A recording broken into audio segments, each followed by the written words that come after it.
Oh, you're okay. We're starting now. All right.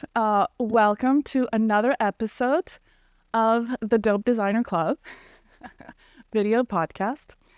I wanted to say a few things about the podcast itself. This podcast is about creative thinking and also exposing the fact that we are all creative in different ways, and sometimes those ways might not be as evident.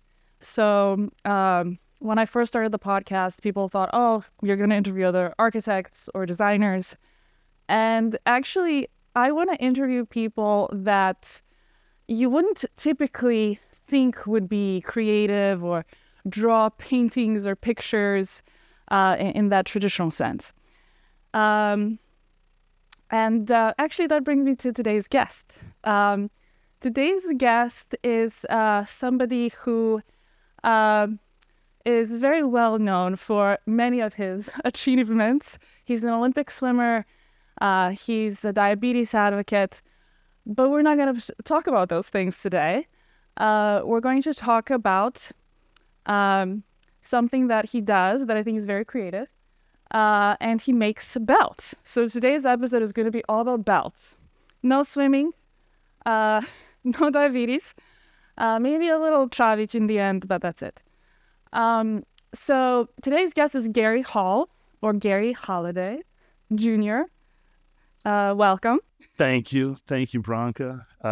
It's a great compliment to be considered a creative. Belts.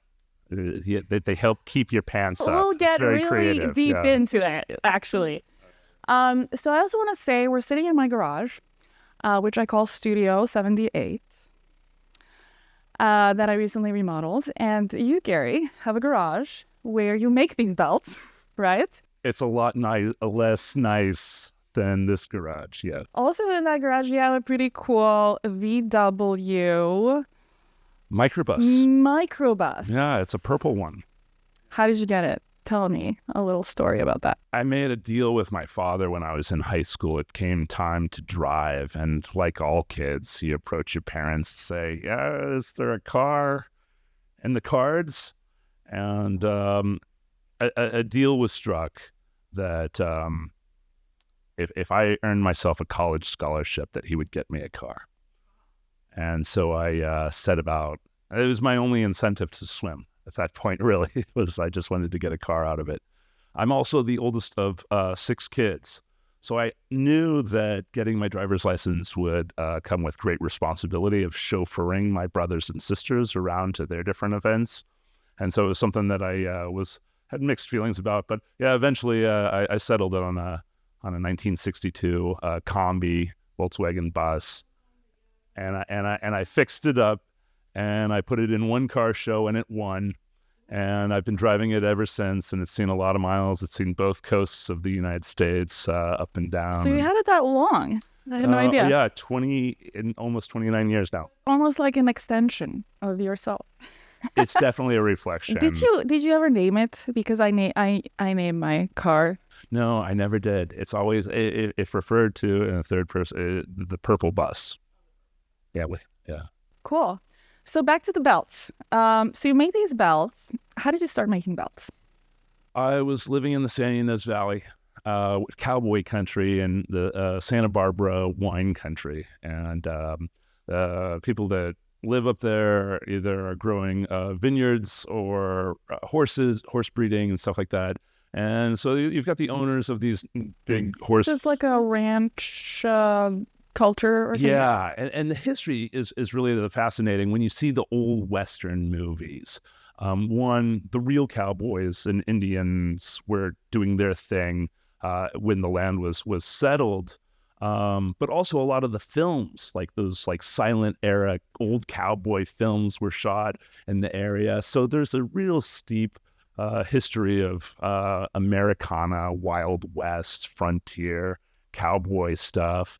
And the people that work these rich horse ranches are real cowboys. I mean, they know how to, break the horses and so they come in for repairs to this saddlery. It's a 4th generation saddlery, and they make saddles and leather stuff for the cowboys, and so it was the coolest place in town to hang out, and I took to drinking beer in the parking lot, and I guess I was hanging out enough that Fascinating. that one day I was invited in and asked if I would be an apprentice. Wait, so they found you on a parking lot drinking beer, and are like, "Hey, come be an apprentice. Learn the force." A little more to it than that. I had this beautiful. I spent time growing up in Phoenix, Arizona, another kind of cowboy place, and I had this beautiful old silver buckle, and the leather strap had worn out, and so I went to find a replacement for the strap to the saddlery, and he said, "Oh, you want some stamping?" I said, "Well, stamping, what's that?" And he showed me like all these different stamps and patterns that he could do. And then he said, "Oh, well, there's this other style too with like Sheridan carving. And that's like the floral, the scrolling." When women go to do their nails and you get all these options, and then the light bulbs like just start lighting up. It did. It triggered that creative creative thing. And so I took to it and started messing around So with I it. actually looked up your Instagram. You have an Instagram for Gray Halliday where you showcase some of this Like stuff. 20 some So followers. this guy is called Juan Lara. Yeah. And I looked at his Instagram, and he has way more followers than you. And it's really fascinating. And I think you can really kind of see like the history and like how deep this culture goes, really. Well, the history is deep, but the prevalence of it today, it is a dying art form. There aren't many people that do this type of work. It's so time consuming, it's so labor intensive that it just doesn't pencil out. Like you just can't make a living at it, really. I mean, and so a lot of people regard it as a hobby. There are obviously for horse people a few renowned saddle makers who are very famous, whose saddles fetch very high prices. But I'm not anywhere near that. Well, I think you took that in a different direction. I took it definitely in a different direction. Yeah. So you started like becoming this apprentice. You learned kind of the ins and outs of this craft, right? To the stamping and the kinds of leather, I'm sure. Tell us like the technical kind of aspect of making these belts. What did you have to learn to like make this? Well, the first step is that you buy a cow skin, and so an entire hide. Now, there's about 3 or 4 tanneries in the United States that are a really good quality, and so the leather quality is paramount for your ability to carve through it with a swivel blade. And so, by the way, like I'm genuinely fascinated, and I think this is one of the other reasons I have this podcast is I love learning like these like really kind of obscure things. So you know that there's 3 of these places in the United States. Yeah, a famous one in North Carolina, another in Texas. So anyway, everybody's got their personal favorite. Which one is slightly better? I don't really. They're all pretty good. Anyway, so you order an entire the skin hide, and you slice it into strips. And that's a whole process in itself. And then once you've got the strips, you wet the leather. Then you take what's called a swivel blade, which is kind of a handle stirrup on the top and a rotating blade, and you carve these kind of nice flowing, curving lines in the leather. I was always a doodler, not an artist, not a drawer, a doodler. In grade school, all of my notebooks were covered in the little art things. And so I just took my... One of those people, did you ever draw on your skin? On my shoes, on my backpack, on lockers, everywhere. My daughter started this little business in school where she was drawing people mini micro tattoos. I like it. Entrepreneurial. Yeah. I do like it, yeah. So she got like stickers and like stuff. Not quite cash, but So were you ever one of those people, like, speaking of doodling, I remember that, like, drawing on the Yeah, so I always loved that, and that's what I miss with digital. Now I'm with my phone. I don't have that notepad anymore, always in front of me, where I can just kind of. That's kind of an interesting, I mean, I get in, like, there's this dichotomy of, like, creating on a computer versus creating on a piece of paper. How do you feel about that? I love the paper, and it's hard, and ultimately what I create on paper needs to be transferred to digital, right? So, yeah. Still not able to avoid technology completely through the process, but yeah, I do like that, just pen So and have paper. you always liked making things?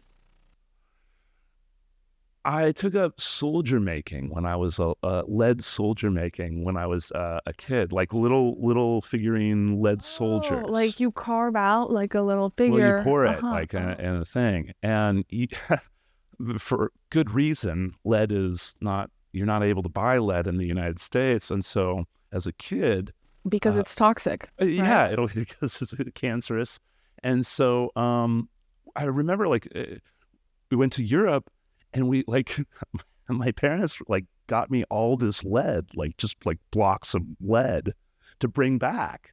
And I remember smuggling lead back into the United States so I could make these So how figures. big were they? Like Yeah, they're that big, and there's a mold, and you melt it down, the lead, and you pour it and stuff. You spill that stuff, and you get it in your bloodstream, and it's yeah. So I was making, and then I had some wild years when I was in high school, and I used to steal hood ornaments and then make the rings with the hood ornaments. what are these hood ornaments? Like a car badge, you get a like Mercedes, or a okay. Cadillac or a BMW So you would thing, steal that. and then make the rings with the lead and sell them Wow. in high school. So it's quite a hustle And, there. yeah, so how many guys have lead poisoning because of me? Probably quite a few. I don't know. Maybe it's maybe in some ways it's also good for you. Certain things that are maybe not good for you are good for you. Right. Well, nobody told me. I mean, somebody should have told me, just use silver instead of lead. That also, yeah. So you kind of have a knack for making things, right? Yeah, I was always curious and creative, and yeah, doing something.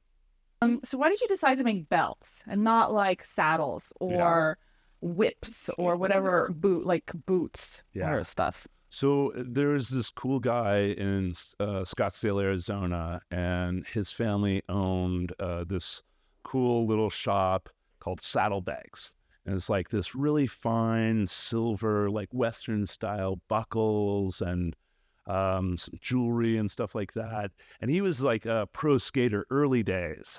Todd Joseph is the guy's name. And I bought this cool buckle, and it was a save up type of thing. When I was young, that was an important purchase for me.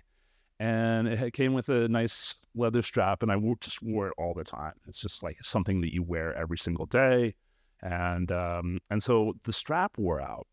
I still had this beautiful buckle, and I wanted to get a new strap made. So I go to the saddlery, Lara, and I say, I've got this thing, belt and stamping, and he makes me this beautiful belt, and I'm wearing it. I'm happy. I get to wear the buckle again.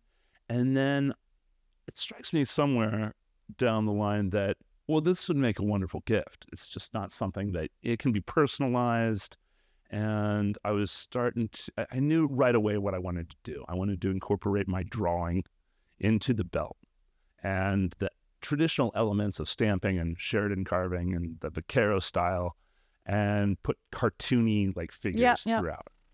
And so I made this belt for my friend. We go on an annual ski trip in Colorado, and as a thank you gift, I made him this customized belt, and he loved it. And some of his friends saw it and said, "Hey, where can I get one of those?" So I went back to Juan with another. And initially, he was teaching me and showing me how. And by the time I placed the fourth order of friends, he said, "I should just teach you how to do this."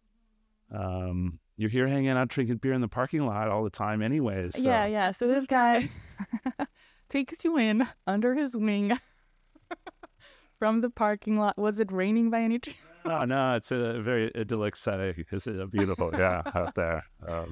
No, I also want to say, like, you're really into fashion. That's where I was going with, like, why a belt and not, like, a saddle? Like, you're a pretty fashionable guy. Like, you wear this little pinky ring. Like, you now have an earring. And you have, I think, a certain aesthetic also, like, about you. And I think you definitely incorporate that. I don't think it's just, like, the cowboy. Like, it's not the same belt that you would get as if you went to Juan's shop, right? So, like, you incorporate, like, a lot of these characters and doodles and we'll get into the imagery too, but I also wanted to talk about the fashion of it all, like well, it was amusing to me to choose a belt as a medium for art because it's so utilitarian.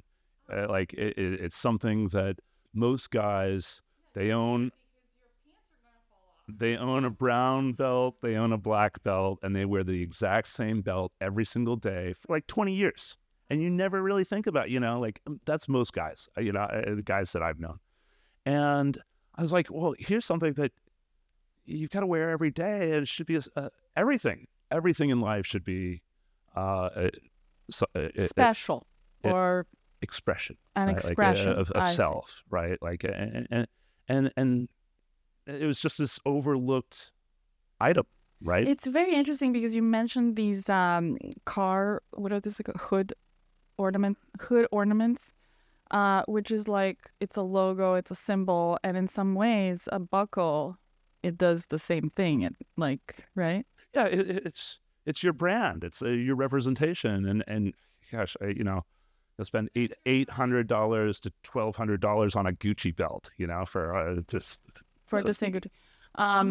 But it's utilitarian. As your pants are not falling off, you're also expressing yourself and your identity. That's right. Yeah. So it was actually a challenge later on because I spent 7 days working on a single belt, and have so much time and detail into this this carving, and somebody at the end of the day is inevitably going to say, "But it's just a belt." Like, how can you charge $300 for that? No. But if Gucci can charge, right, and everybody has that, and everybody's the same, then maybe this is something special. I also wanted to say there's also kind of like an ethical and sustainability aspect to this. They say if you make a chair yourself with your own hands, you're never going to throw it away, right? Yeah. And so if you make a belt, right? Yeah. I mean, there's a lot of IKEA here also, by the way. But if it's something that you make, you're never going to let go of it. It's special because your hands, there's this energy that you put into it, right? Yeah. And it's imperfect. It is imperfect. No matter how good you get, it's never going to be as fine also as this machine made. Quality of handmade things. Do you think it's getting... is that sentiment or appreciation for it getting lost, do you think, generally in our culture? Yeah. Craftsmanship is there's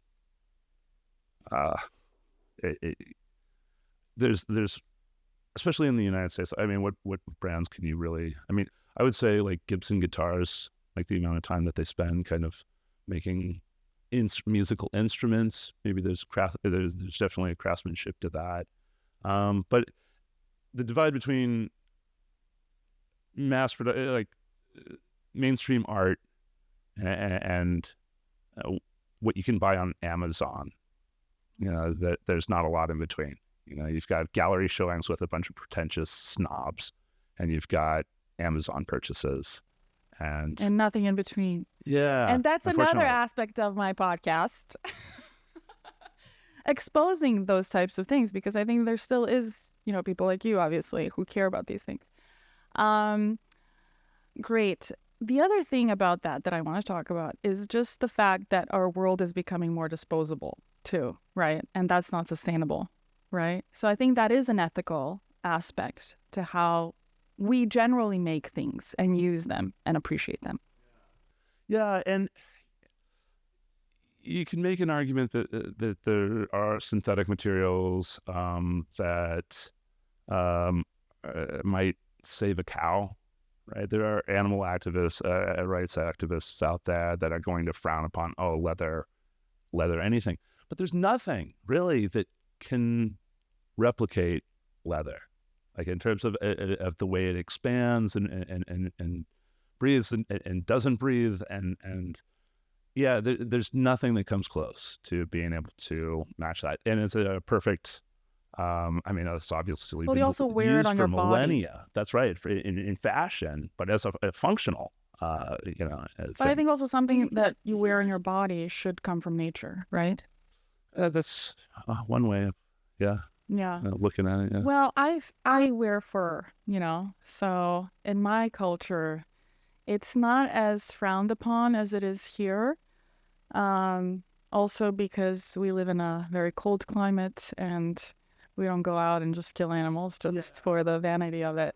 Vanity too, but also functionality. To your point, sustainable. So if you have a fur coat and there's a certain point you're never going to outgrow it, right? You can have that coat for 40 years.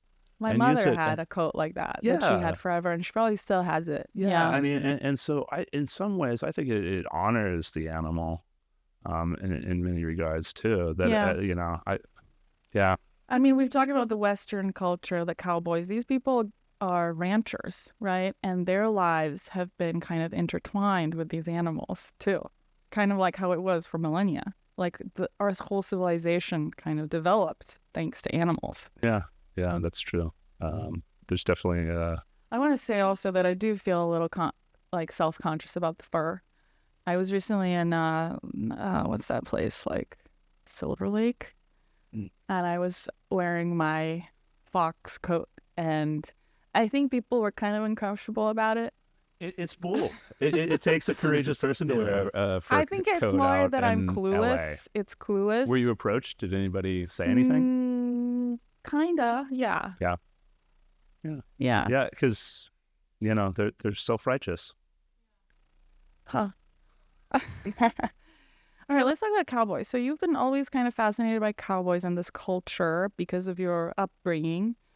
What are these early influences that you still admire and are inspired by? And what about it is what about this culture speaks to you personally? Yeah, so I moved to Phoenix when I was about 7 years old, and spent a lot of time at Flagstaff. Is at 10,000 feet. It's Pine Mountain, Sedona, Tucson, Tombstone. Like those places were the places that we would go to growing up and visit.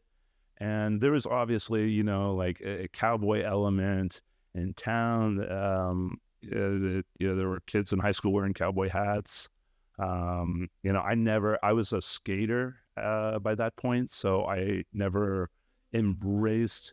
This was in the 80s, and it's changed a lot. It's obviously grown into a huge skate culture, street culture. Yeah, so but I grew up listening to Waylon Jennings and Willie Nelson, and Marty Robbins was from Glendale, and so there were old honky tonk type saloon places, and those were the dive bars. Those were my favorite places, especially as I got older. And always kind of appreciated that, saguaro element in cactus. And there's a real beauty to the desert that, I've always appreciated the mesquite and the monsoon season. I mean, I've traveled all over the world, and when you're in the desert, during the rains, it's just in the lightning storms. It's beautiful. So Frank Lloyd Wright was founded his Western school out there, and so I grew up in the Biltmore neighborhood, which was he built that hotel, and there were a lot of his buildings throughout the city. So architecture also kind of, in the way that he was so very brilliant at incorporating nature into his design elements, I was always cognizant of the importance of these structures, and I always liked that. But yeah, You just like the aesthetic of it, or is there something about these like characters?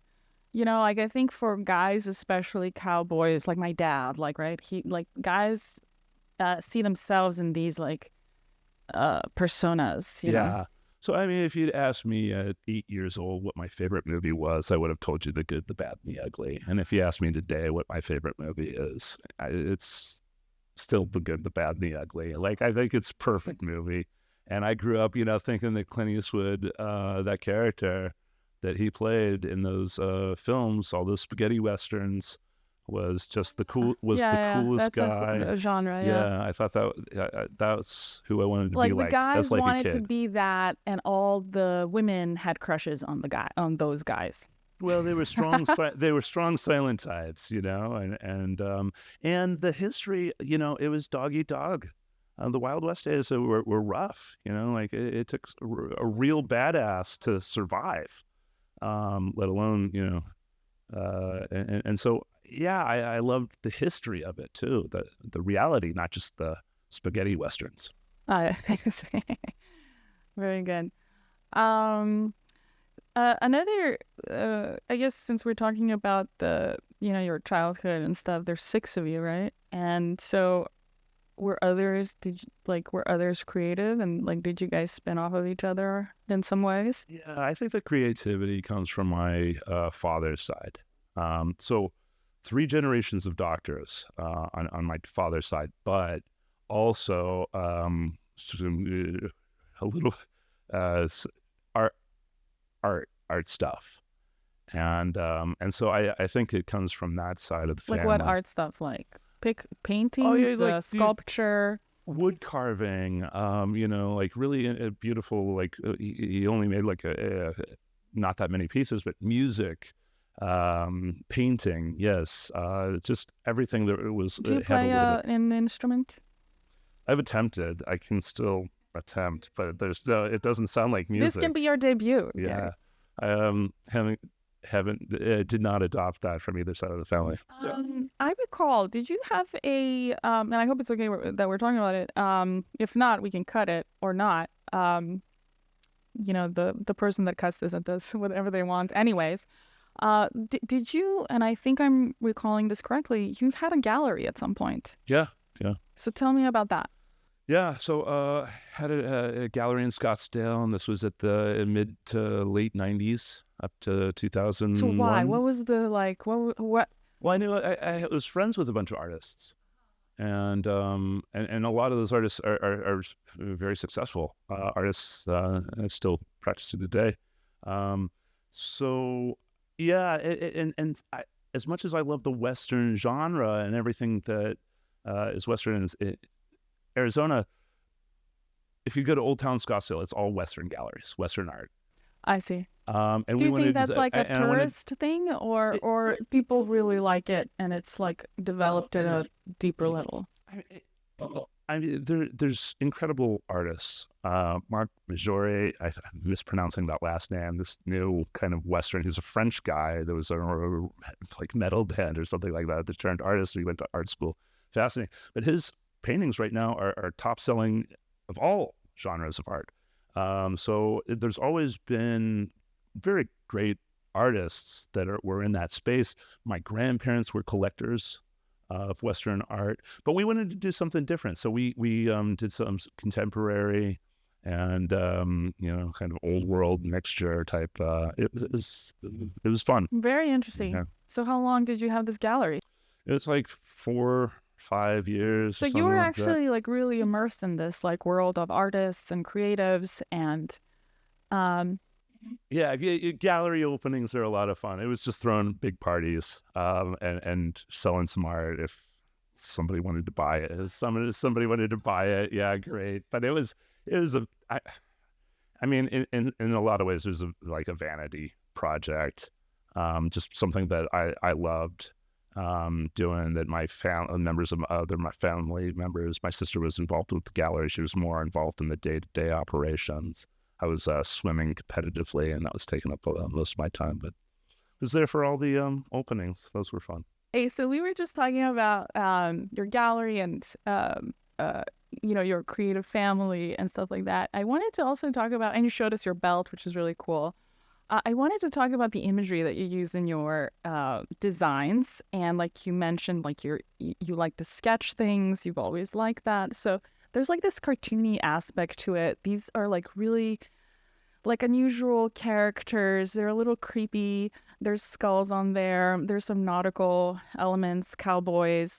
Where's this coming from? Like just the imagery of it. So Mad Magazine, Frank Frazetta is an artist. By the way, I'm also so impressed. Like, you know so much about art, right? Skateboarding, and all people want to talk to you is about swimming. That's true. But you know so much about art.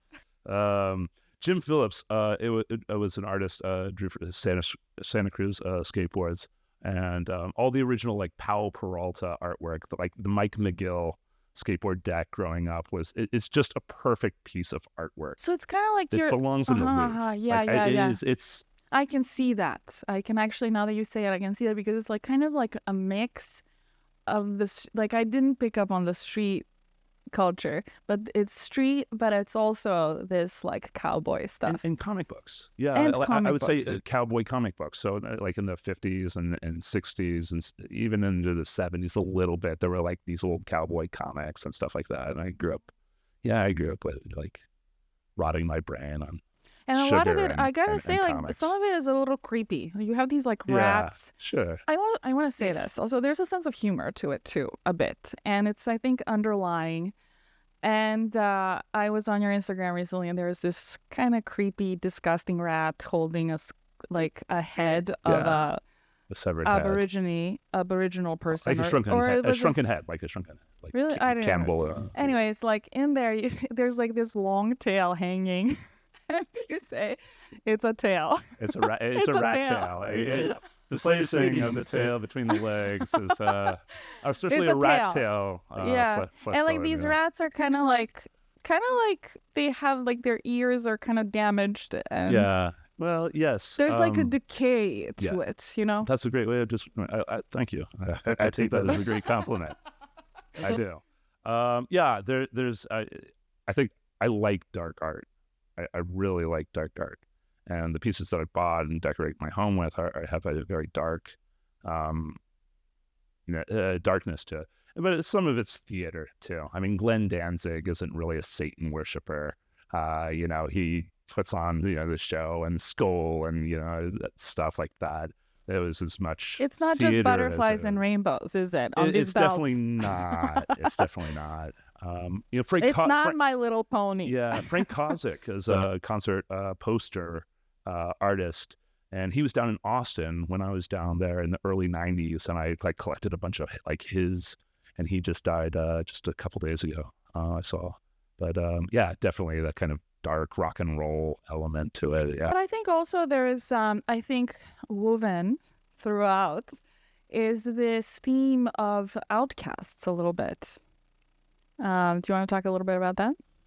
Well, anybody who isn't with the sheep herd is an outcast, and I've always been accused of walking to the beat of my own drum. As far back, accused, it was because it was usually getting in trouble in grade school. Like I can remember second grade, like having parents called in and they're like, he could be so good if he just applied himself, or if he just kind of went with everybody else. The thing that I hope you had to fit the mold, or what was there something expected of you, or somebody asked me to be a good student, or in an interview a long time ago, somebody asked what do you hate more than anything? And I said single file lines. Conformity. That's right. Yeah. Actually, that's so funny because I recently saw a quote by I think Mark Twain that said something along the lines, and I'm paraphrasing it and probably butchering it, but something along the lines if you find yourself being on the side of the majority, you have to kind of stop and kind of think your position? I don't think it was a conscious choice. I think I was just different. That people always, I was likable enough, but people would always say, "Oh yeah, he's a little bit different. He's a little funny." Maybe Yeah. it's all that Lead poisoning. It goes back to that. Yeah, kind of went probably. to your brain a little. Probably.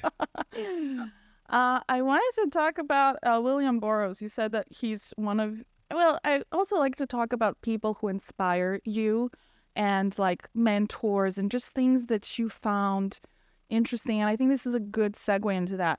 So here's a little paragraph about Burroughs, and he was friends with Jack Kerouac. So Jack Kerouac called Burroughs, quote, the greatest satirical writer since Jonathan Swift, and he owed his reputation to his lifelong subversion of the moral, political, and economic systems of modern American society. And it's articulated in often darkly humorous sarcasm. And then this other guy, Ballard, considered Burroughs to be the most important writer to emerge since the Second World War. And then another person declared him the only American writer who may be conceivably possessed by genius. I think these were such great descriptions. So what about William Burroughs inspires you? I mean, I think there's a lot of elements there that I totally saw apply to you.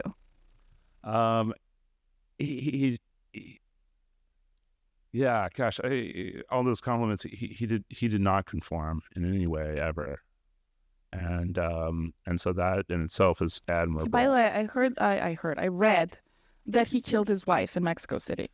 Trying to shoot an apple off her head or something like that. Yeah. I mean, it's horrible. It's horrible, but there's like some humor to that too. Also, yeah, very dark humor. Well, that I believe that did happen. Yeah. So yeah, he certainly has been a counterculture hero to many, not just from the Beat generation, but I have an original painting of his that he did with his gouache in his own blood. And that's one of my favorite pieces. But he was a great writer. I read his books early. They influenced me a lot. I don't know how It's like really dark. It's really dark stuff. Yeah. And I think so his life. He also had this thing with the occult, right? Don't know that. I think he had his qualms with religion, organized religion, but I don't know that he was practicing occult. Your imagery, you have like a lot of skulls. What do these skulls like represent to you? It's just badass. It's badass. Yeah, it's just badass. I don't know what it is about. We can really try to dissect what it means and stuff like that, but I've never tried to do that. This is some obsession with mortality or anything like that. It's just traditionally mortality or immortality. With mortality, I think. So it's not an obsession. It's just kind of like you just like the graphics. Yeah, and if you look at not just the graphics. What it represents. There's some things that resurface frequently throughout my work: skulls, rats, filth, that type of stuff. It does. But it's sort of mixed with like fantasy too. Yeah. It's not all of that. It's not not entirely dark, but I think all these things are symbols. Like, right? Of something. I should probably go see Is this like a therapist? Yeah, I should go see a therapist maybe. We're dissecting. I just don't have time. I'm too busy making skulls. What? Yeah, to go see a therapist.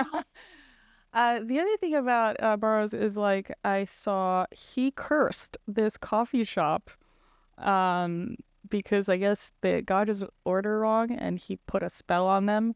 And then the coffee shop closed. But maybe it was just like in a bad part of town. Anyways, like I hadn't heard that. That's the occult. That's my segue into the occult. Yeah. He had a lot of interesting stories. So I'm sure I hadn't heard that one. Yeah. All right, let's go back to my notes. Oh, Freya. You have on your Instagram an image of Freya, and there's this illustrator, Arthur Rackham, which is very interesting. I read up about this.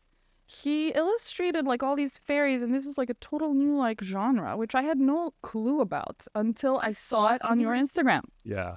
So Arthur Rackham was an illustrator, and he did all like the Grimm fairy tales, like which are all very dark, right? So like are they dark? Oh yeah, very much. Little Red Riding. I mean, well, yeah, I guess if you think of it that way. A wolf is gray. Ate the grandmother and dressed in her clothes and hid in the bed and was going to eat the child. That's a childhood story. It's a little bit dark. I mean, and that's one of the more like publicly accepted ones. But Arthur Rackham, by far one of my favorite illustrators. Of the bygone era. Yeah, but I think it's also interesting because like I can see in looking at these images how his style of drawing, and I'm somebody that I pay attention to drawings obviously, how we depicted things visually, like our visual language I think changed, maybe even like on a civilizational level from then to now. Well, just the visual vocabulary, like, right? So from back then to now. And I think that was a moment that it shifted. Yeah, possibly. But, that is pen and paper. That's ink and paper. Because it's lines. It's lines. It's not like, it's not trying to approach like a photorealistic rendering, I was going to say. Yeah, yes. And it's embracing, I think, the fact that it is a drawing, which is what I think your work is about. Yeah, and embracing imperfection is something I'm forced to do. Like I'm forced to do because. Or just like the quality of a drawing versus like a picture or a photo. I appreciate a bad drawing more than a digital. Because it has that hand. Thing, because it has the human thumbprint on, and. Like I was saying before, you can buy a perfectly made belt on Amazon, but, I'd rather have something with some character and a little bit of flaw.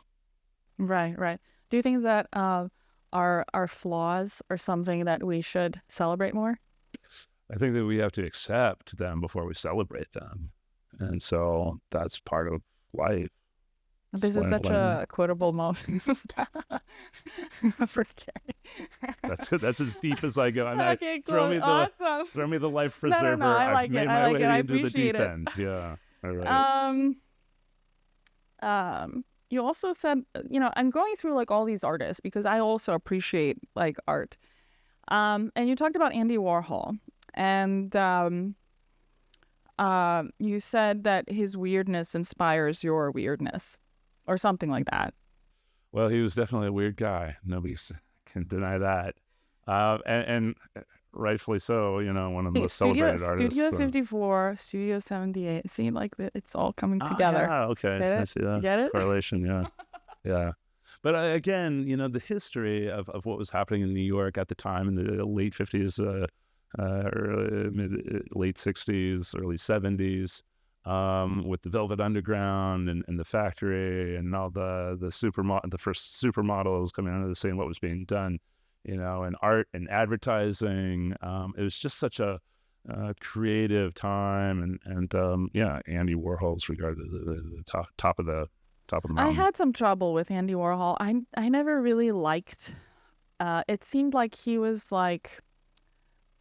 Flattening the world, and I'm like all about like going deep, but I think in doing that, I think he reveals something also that is kind of going into maybe like a satire or even a challenge of the status quo.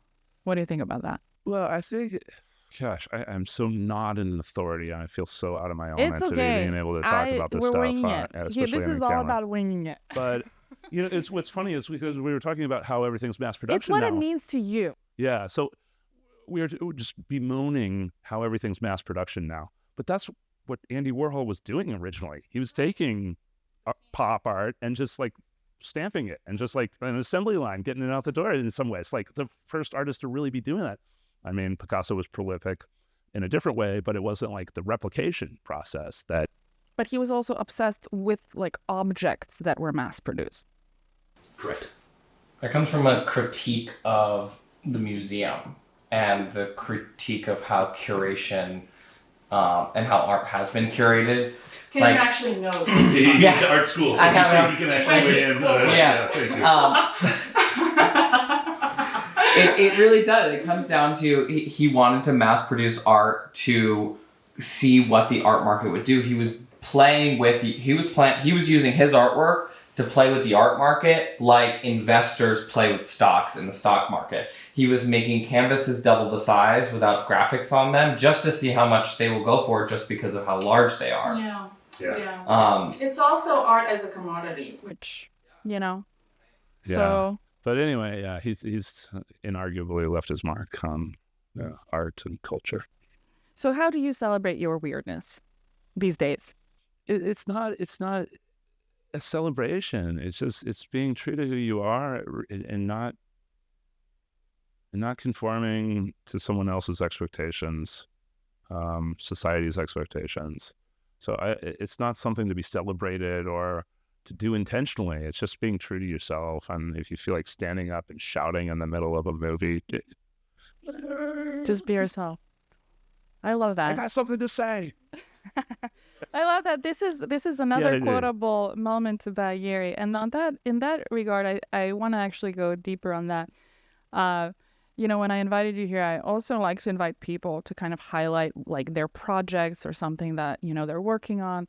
And I asked you this question and you're like, you know what, I don't have an agenda, And I think that really kind of speaks, to this message of yours of like just being yourself and just being who you are and just like letting kind of nature take its course. Yeah.